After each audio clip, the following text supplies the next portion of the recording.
आखिर बिहार के गया में क्यों नहीं उगता तुलसी का एक भी पौधा? क्यों ब्राह्मण कभी संतुष्ट नहीं होता? फल्गु नदी सिर्फ नाम की ही नदी क्यों है? क्यों कौवा हमेशा लड़ झगड़ कर ही खा पाता है? कौवा, तुलसी, ब्राह्मण व गाय को माता सीता ने क्यों श्राप दिया? आइए इस बारे में हम विस्तार से जानते हैं। वाल्मीकि रामायण के मुताबिक वनवास के दौरान भगवान राम, लक्ष्मण और माता सीता पितृपक्ष में श्राद्ध करने के लिए बिहार के गया धाम पहुंचे। वहां ब्राह्मण ने भगवान श्री राम और लक्ष्मण को श्राद्ध कर्म के लिए आवश्यक सामग्री जुटाने के लिए कहा।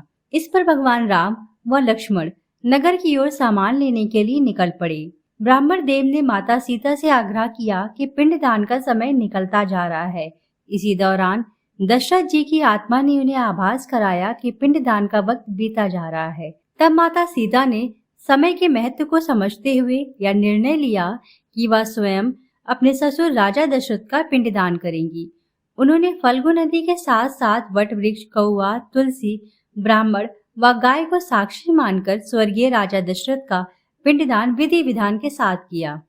इसके बाद उनके मन में संशय हुआ कि प्रभु राम इस बात को नहीं मानेंगे, क्योंकि पिंडदान पुत्र के बिना नहीं हो सकता।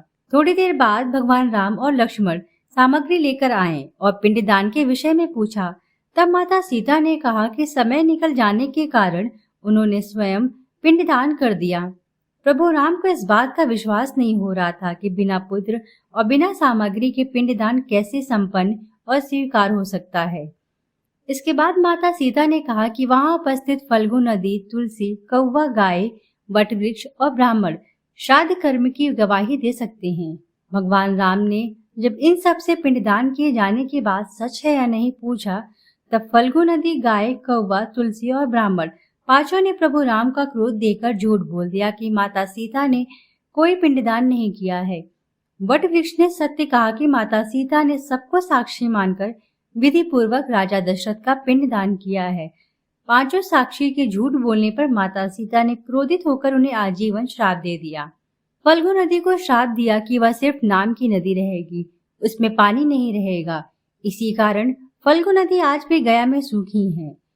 गाय को श्राप दिया कि गाय पूजनी तो होगी, किंतु गाय को खाने के लिए दर बदर भटकना पड़ेगा। माता सीता ने ब्राह्मण को कभी भी संतुष्ट न होने और कितना भी मिले उसकी दरिद्रता हमेशा बनी रहेगी का श्राप दिया। इसी कारण ब्राह्मण कभी दान दक्षिणा के बाद भी संतुष्ट नहीं होते हैं।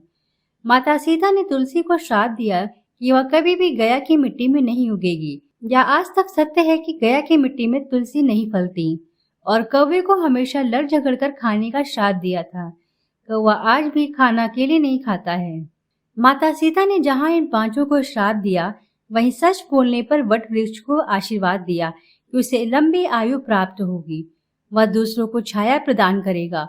पतिव्रता स्त्री उनका स्मरण करके अपने पति के दीर्घायु की कामना करेंगी।